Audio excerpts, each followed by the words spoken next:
பயங்கரமா அடிபட்டு இருக்கு பாரு. அத்தை ஒண்ணும் இல்ல அத்தை. கைய நேராவே.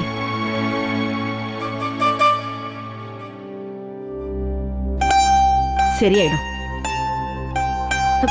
சந்தியாக்கா பால். பாத்து பாத்து.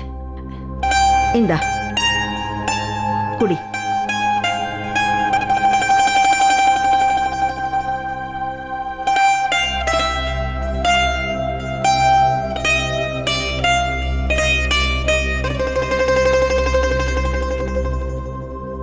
சந்தியாக்கா, வினீத்தை பிடிச்சு ரொம்ப நேரம் ஆயிடுச்சு.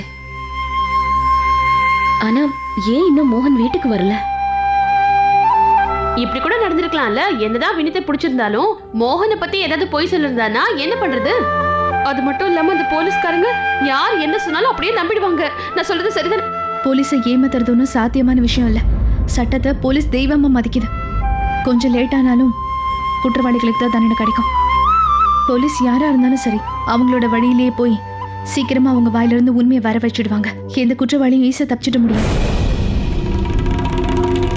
என்னம்மா இது? ஏன் இவ்வளோ நேரம் விசாரிச்சுட்டு இருக்காங்க? மோகனை இன்னும் ஏன் அவங்க விடல? அங்க என்ன நடக்குதுன்னே புரியல. அத்தை, இந்த வேலையில கொஞ்சம் டைம் ஆகலாம்.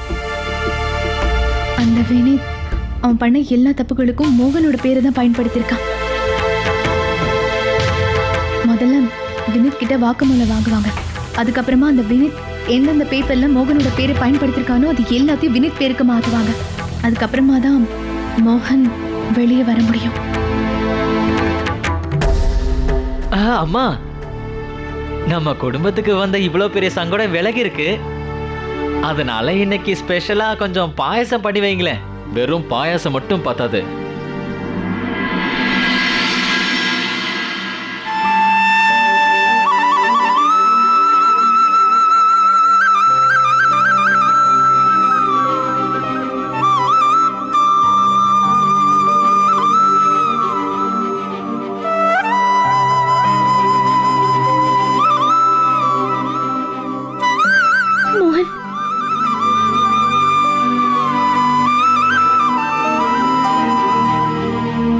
சாரி சந்தியா, நாங்க வரதுக்கு கொஞ்சம் லேட் ஆயிடுச்சு.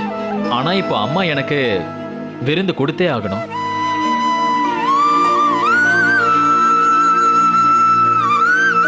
மோகன்,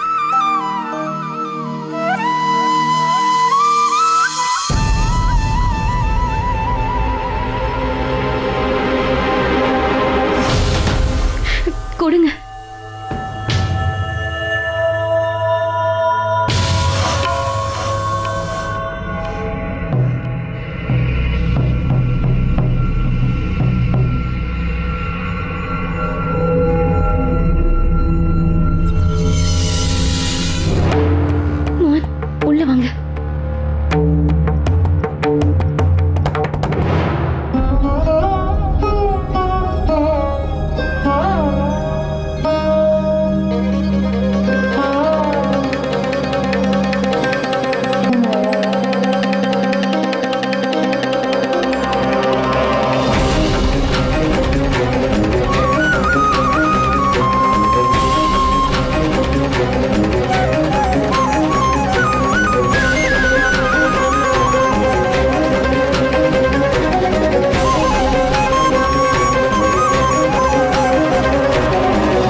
மனுஷன் மாதிரி ஏன் வெளியே நின்னுட்டு இருக்க?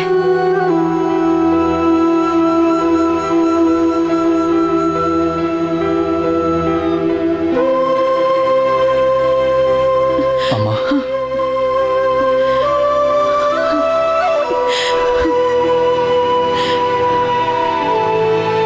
ரொம்ப சந்தோஷமா இருக்கு.